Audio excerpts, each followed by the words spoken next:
اللہ الرحمن الرحیم The last sermon of the Holy Prophet Part 2 ہم دیکھ رہے ہیں، اور اس میں ہم پڑھیں گے پیج نمبر 3 پہ، جو ہمارے 4 پیراگرافس ہیں ہم اس کو ریڈ آؤٹ کریں گے۔ پارٹ 1 میں جو ہے اس کے ڈسکرپشن میں اس کا لنک دے دیا گیا ہے، جس میں ہمارے پاس فرسٹ 3 پیراگرافس پیج نمبر 2 کے ہیں۔ The last sermon of the Holy Prophet، ہم پیج نمبر 3 کو اسٹڈی کریں۔ You have to got your books in your hand، آپ کے پاس آپ کی بک ہونی چاہیے۔ At the time of arrival of Prophet محمد صلی اللہ علیہ وسلم in مدینہ، جب محمد صلی اللہ علیہ وسلم مدینہ پہنچے، arrival کا مطلب ہوتا ہے کسی جگہ پر پہنچنا۔ The city had 4 broad groups of people، اس شہر میں پہلے سے 4 بڑے، broad کا مطلب وسیع اور بڑے اور طاقتور، پہلے سے 4 گروپس رہتے تھے۔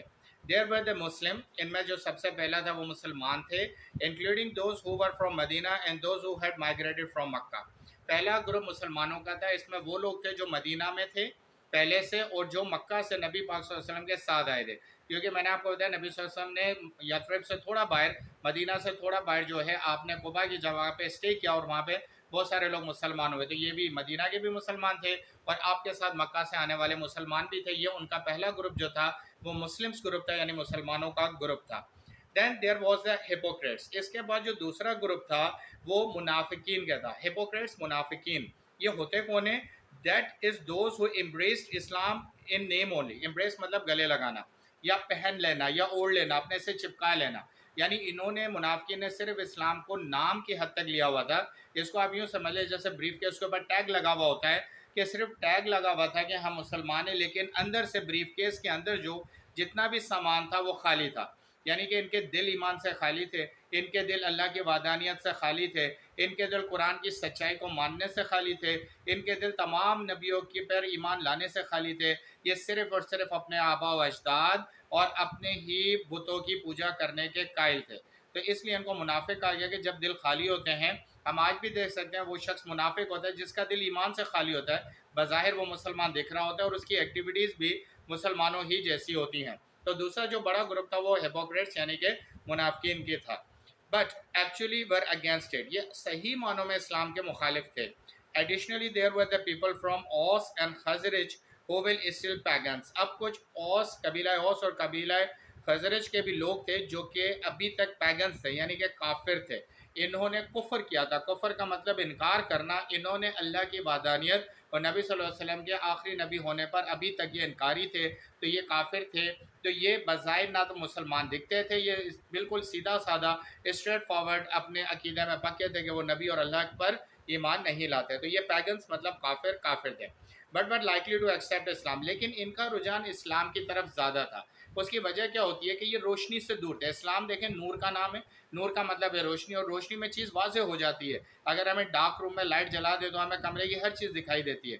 اسی طرح دنیا ایک ڈارک پلیس ہے، اسلام نے آ کے اس کو لائٹ پرووائڈ کر دی، تو جس کے دل میں لائٹ آ جاتی ہے اس کو دنیا کی حقیقتیں سمجھ آ جاتی ہیں کہ اللہ تعالیٰ نے دنیا میں کیا حقیقتیں اور کیا چیزیں بہترین بنائی ہیں، اور پھر وہ ان پہ یقین کرنا شروع کرتا ہے، اور ان چیزوں کے یقین سے اسے اللہ پہ یقین مضبوط ہوتا چلا جاتا ہے، کیونکہ اللہ تعالیٰ نے وہ ساری چیزیں اس کی نشانی کے لیے بنائی ہیں۔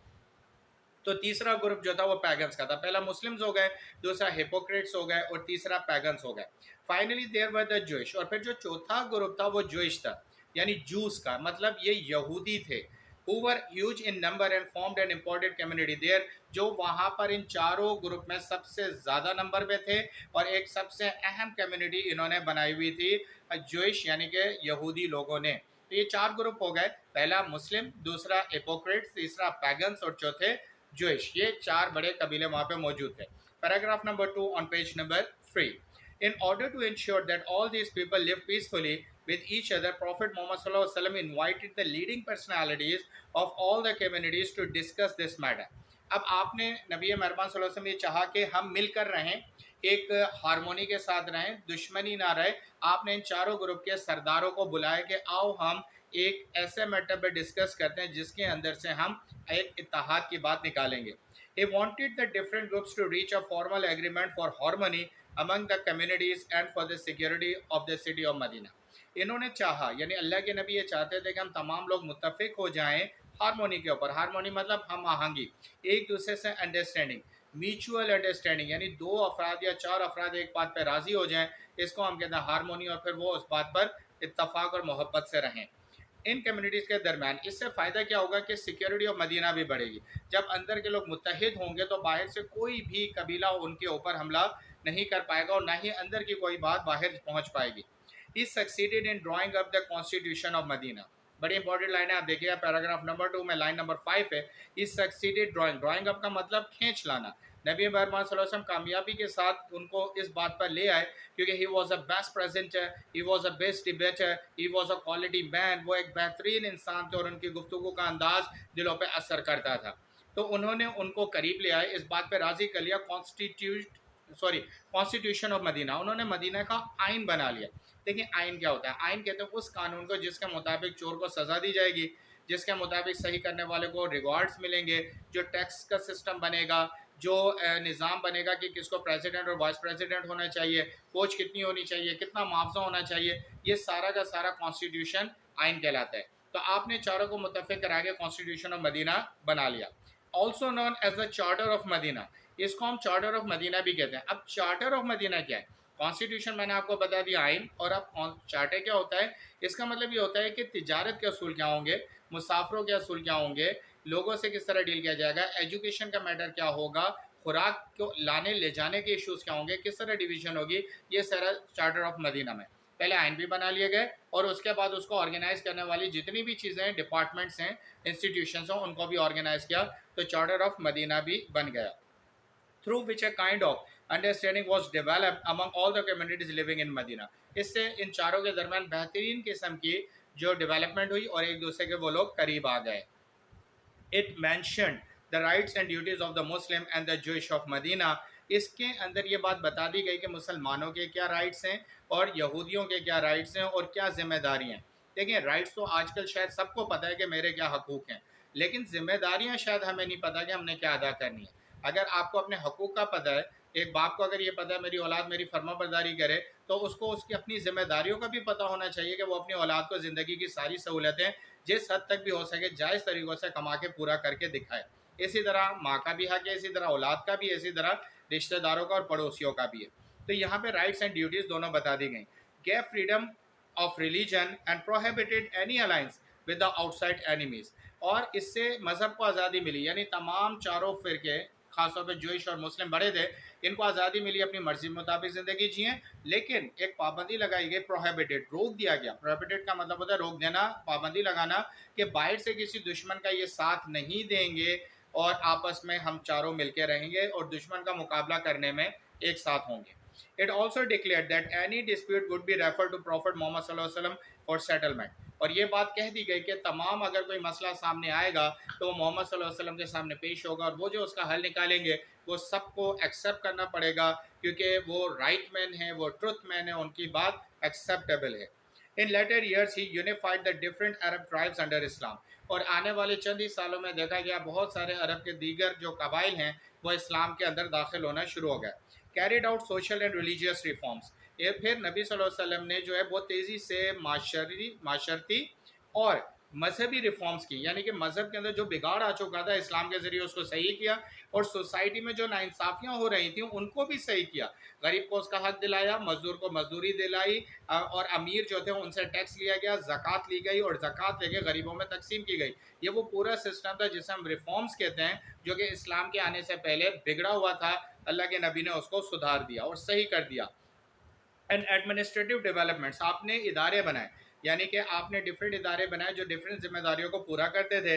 That further consolidated the Islamic community in Medina. ان اداروں نے اسلامک سوسائٹی کو کنسولیڈیٹ, مضبوط اور مستحکم یعنی کہ طاقتور کر دیا. ان تمام ڈیولپمنٹس نے, ان تمام ایڈمنسٹریٹو کمیونٹیز نے مدینہ کے اندر اسلام کو مضبوط کر دیا. جب تمام اداروں سے انصاف ہونے لگا, تمام ڈپارٹمنٹ سے حق اور سچ ملنے لگا, لوگوں کی ضروریات پوری ہونے لگی, تو لوگ بہت تیزی سے اسلام کی فیور میں آنا شروع ہو گئے. اب پیراگراف نمبر 3 ہے. In the year 10 AH, Prophet Muhammad صلی اللہ علیہ وسلم undertook his farewell pilgrimage to Makkah. pilgrimage کہتے ہیں حج کو, farewell کہتے ہیں رخصتی کے بعد, اور undertook کا مطلب ہوتا ہے فیصلہ کرنا. آپ نے یہ فیصلہ کیا کہ اب میں آخری حج کی طرف جاؤں گا مکہ. This farewell pilgrimage is one of the most significant historical event for Muslim. مسلمانوں کے لیے نبی صلی اللہ علیہ وسلم کا یہ حج کا سفر ایک تاریخی حیثیت رکھتا ہے. for it was the first and last pilgrimage made by the Prophet Muhammad sallallahu alaihi wasallam, as well as an occasion when they taught Muslims how to perform the Hajj. یہ نبی صلی اللہ علیہ وسلم کا پہلا اور آخری حج تھا. آپ نے زندگی میں ایک ہی حج کیا, عمرے آپ نے بے شمار کیا, اور اعتکاف آپ نے زندگی کے ہر سال کیا. تو اس کا مطلب یہ ہے کہ یہ آپ کا آخری حج تھا. اسی حج میں آپ نے مسلمانوں کو صحیح طریقہ حج کو ادا کرنے کا بھی سکھایا. مور اوور, پھر مزید کیا ہوا, it was during this Hajj that he delivered his last sermon in the Urana valley of Mount Arafat. Mount Arafat کے مقام پر آپ نے آخری خطبہ دیا. یہ وہ خطبہ ہے جو تاریخ اسلام میں the last sermon of the holy prophet کے نام سے, ایک ایسا خطبہ جس میں پورا اسلام سمرائز کیا گیا, سمیٹ دیا گیا, اور امت مسلمہ کو قیامت تک کے لیے گائیڈ لائن دے دی گئی. وہ ہم اگلے پیج پہ پڑھیں گے کہ کس طریقے سے اللہ کے نبی نے اپنے لاسٹ سرمن کے اندر ہمیں اسلام کا پورا مفہوم سمجھایا. ماؤنٹ عرفات پہ آپ نے خطبہ 9th of ذی الحج یعنی 9 ذی الحج کو آپ نے یہ دیا 10 AH 6 مارچ 632 کو. There was countless Muslim present with the Prophet sallallahu alaihi wasallam during his last pilgrimage when he delivered his last sermon. بہت بڑی تعداد میں وہاں پہ لوگ موجود تھے اور یہ سرمن انہوں نے سنا. لاسٹ پیراگراف ہے پیج نمبر 3 کا. Delivering his last sermon, جب آپ یہ دے رہے تھے خطبہ, Prophet Muhammad صلی اللہ علیہ وسلم first of all praised and thanked Allah. سب سے پہلے انہوں نے اللہ تعالیٰ کی تعریف کی اور شکر ادا کیا. آج کے مسلمان کی سب سے بڑی خامی ہے کہ وہ اللہ کی تعریف نہیں کرتا, اور دوسرا وہ اللہ کا شکر گزار نہیں ہے. ہمارے اندر ناشکری کا ایلیمنٹ بہت زیادہ آ گیا ہے. اس وجہ سے جو ہے ہم آج اللہ تعالیٰ کی بہت ساری نعمتوں اور رحمتوں سے محروم ہوتے جا رہے ہیں. تو اللہ تعالیٰ کی سب سے زیادہ تعریف کرنی چاہیے. تعریف اس لیے کہ پوری کائنات کی ایک چھوٹی سے چھوٹی چیز سے لے کر بڑی سے بڑی چیز تک بے مثال بنائی گئی ہے, تو اس لیے تعریف کا حقدار ہے وہ. اور پھر اس کے بعد ہمیں اللہ کا شکر کرنا چاہیے. اینڈ دین سیڈ, پھر اللہ کے نبی نے کہا, O people let me and attentive ear, میری طرف کان لگا کر سنو, توجہ سے سنو. For I know not whether after this year I shall ever be amongst you again, کیونکہ مجھے لگتا ہے یہ کہ اس سال کے بعد شاید مجھے تم سے یہ بات کرنے کا موقع نہیں ملے. یہاں میں آپ کو بڑی ایک اسلامک ہسٹری کی بات بتاؤں کہ جب سورہ نصر نازل ہوئی تو مسلمان یہ سمجھ گئے تھے کہ اب نبی صلی اللہ علیہ وسلم کا دین مکمل ہو گیا, اور یہاں پہ اب وہ پیغام آنے والے جب نبی صلی اللہ علیہ وسلم کو دنیا سے بلایا جائے گا. میں اس کا ترجمہ یہاں پڑھ دیتا ہوں جس سے آپ کو اندازہ ہو جائے گا کہ واقعی اسلام یہاں پہ مکمل ہو گیا. سورہ نصر کا بسم اللہ الرحمن الرحیم, اور جب اللہ کی مدد آ جائے گی, یعنی کہ God's favor will have to come, یعنی آ جائے گی. اب مکمل بات ہو رہی ہے, اللہ تعالیٰ فرما رہے ہیں کہ اللہ کی مدد آ جائے گی اور فتح نصیب ہو جائے گی. Means Islam prevailed all over the world, اسلام پوری دنیا میں غالب ہو جائے گا. پھر اور اے نبی تم دیکھ لوگو کہ لوگ, اور پھر اللہ کے نبی سے کہہ رہے کہ تم یہ فارمولا یا ایکسپیرینس کر لو گے کہ لوگ فوج در فوج اللہ کے دین میں شامل ہو رہے ہیں, اللہ کے دین کو قبول کر رہے ہیں. تو دیکھیں کمپلیٹ میسج آ گیا, یہ ہمیں ہسٹری سے ملتا ہے. تو یہاں پہ صحابہ کرام کو یہ پتہ چل گیا تھا کہ اب نبی مہربان صلی اللہ علیہ وسلم کے پاس ٹائم کم ہے. So that's why he said that whether or might I will not get the opportunity again to speak to you, کہ شاید مجھے دوبارہ موقع نہ ملے. آگے وہ کہتے ہیں therefore listen to what I am saying, پھر سنو, اسی وجہ سے کہ آخری موقع ہے, غور سے سنو carefully and take these words to those, اور پھر جو میں تم سے کہہ رہا ہوں یہ الفاظ لفظ بہ لفظ پہنچانا ان لوگوں تک who could not be present here today, جو آج یہاں پر موجود نہیں ہیں, یہ پیغام ان تک مکمل پہنچانا. For that's all for the second part of the last sermon of the Holy Prophet. ہم نے پیج نمبر 3 پہ 4 پیراگرافس کو اسٹڈی کیا, ڈیٹیل سے گیا. ڈسکرپشن میں تمام ڈیفیکلٹ ورڈز کے میننگ بھی موجود ہیں, اور جو امپورٹنٹ گرامر کے سیکشنز ہیں ان کی جو لنک ہیں وہ بھی ڈسکرپشن میں موجود ہے. جو اس ٹیکسٹ میں یوز ہوئی ہیں آپ ان کو ضرور دیکھیں تاکہ آپ کو گرامیٹیکل اسٹرکچرز بھی سمجھ آنا شروع ہو جائیں. Thank you very much. اللہ حافظ.